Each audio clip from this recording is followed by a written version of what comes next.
Viewers, मज़ेदार सा अचारी chicken boneless कैसे बनाएंगे। 1 टीस्पून हमने लिया जी सौंफ, 1 teaspoon red chilli powder, 1 teaspoon नमक चाहिए होगा हमें। इसके लिए कुटी मिर्च चाहिए थोड़ी सी, वो हमने इसमें शामिल की एक बाउल में। हाफ़ टी स्पून गरम मसाले का शामिल कर देंगे।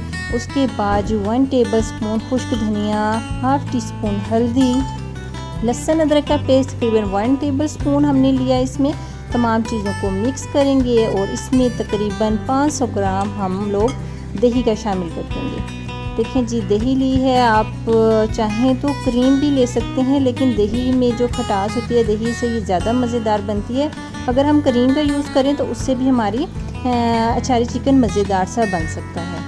इसको अच्छे तरीके से मिक्सअप कर लेंगे। उसके बाद जी 1 केजी बोनलेस चिकन लिया, छोटी छोटी बोटियाँ कर ली थी इसकी। इसको अच्छे से मैरिनेट करेंगे और रख देंगे तकरीबन हाफ़ घंटे के लिए। इसके बाद जी हमने क्या करना है, तकरीबन हाफ़ केजी टमाटर लिए हैं, उसमें पानी डाला और इसको अच्छे से उबाल लेंगे। उबालने के बाद क्या करेंगे, 5 से 10 मिनट उबालेंगे इसको, अच्छा सा ये गल जाएंगे। उसके बाद ये देखें जिसके छिलके रिमूव कर लेंगे और इसका पेस्ट बना लेंगे। उसके बाद लेमन जूस तकरीबन 2 टेबल स्पून है, इसमें अचार का मसाला डालेंगे। इसको अच्छे से मिक्सअप करेंगे और उन्हें हरी मिर्चों में भरकर हरी मिर्चों में कट लगाएंगे और उसमें ये मसाला फिलअप करके रख लेंगे। ये देखें जिस तरीके से। इसके लिए चिकन अचारी के लिए हमें चाहिए होती हैं मोटी मिर्चें ग्रीन वाली, लेकिन वो मिली नहीं, अवेलेबल नहीं थी, तो नो इशू, हमने इस तरीके से जो बारीक मिर्च हमारे पास थी उसमें ही फिलअप मसाला कर लिया और उसको साइड में रख दिया। उसके बाद जो टमाटो पेस्ट था हमने 1.5 कप ऑयल में टमाटो पेस्ट डाला, इसकी अच्छी सी भुनाई की। उसके बाद नेक्स्ट जो हमारे पास मैरिनेटेड चिकन था दही में और अचार के मसालों में, उसको इसमें डालेंगे और इसको तकरीबन 5 मिनट हाई फ्लेम पर कुक करेंगे।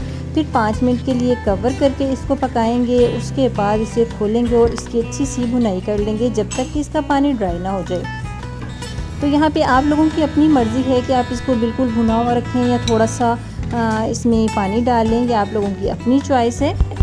ये डिश बहुत ही टेस्टी मज़ेदार सी होती है। देखें जी 5 मिनट कवर करके पकाने के बाद इसको ओपन किया तो दही ने और टमाटर का जो और चिकन में जो भी पानी था काफ़ी ज़्यादा रिमूव कर दिया, काफ़ी ज़्यादा पानी है इसमें। अब हाई फ्लेम पर हम इसकी भुनाई करेंगे जब तक कि इसका पानी बिल्कुल ड्राई ना हो जाए। ये देखिए जी ज़बरदस्त सा तैयार हो चुका है, इसका ऑयल बिल्कुल सेपरेट हो गया है और मसाला बोटियाँ बिल्कुल ज़बरदस्त सी रेडी हो चुकी हैं। इस जगह पे आप आके अगर चाहें तो पानी का इस्तेमाल कर सकते हैं, पानी डालना चाहें तो इस जगह पर आकर डालेंगे पानी, और पानी में उबाल आएगा तो उसमें हरी मिर्चें डालकर दम लगा देंगे, क्योंकि हम इसमें पानी नहीं ऐड कर रहे, हमें एज़ इट इज़ इसको सर्व करना है। तो इसमें जो अचार के मसाले में फिलअप मिर्चें थी हमने इसमें मिर्चें डाली और मज़ीद 2 से 3 मिनट के लिए इसको दम लगा देंगे ताकि हरी मिर्चों का और अचार के मसाले की खुशबू मज़ेदार सी हमारे सालन में आ जाए। तो ये देखें जी किस कदर टेस्टी लुक वाइज लग रहा है, बहुत ही मज़ेदार सा सालन हमारा रेडी है। उम्मीद करती हूँ रेसिपी पसंद आएगी, कमेंट्स में बताएंगे, वीडियो को ज़रूर कंप्लीट देखेंगे और मुझे देंगे इजाज़त, दुआओं में भी याद रखेंगे। तो जी अल्लाह हाफिज़।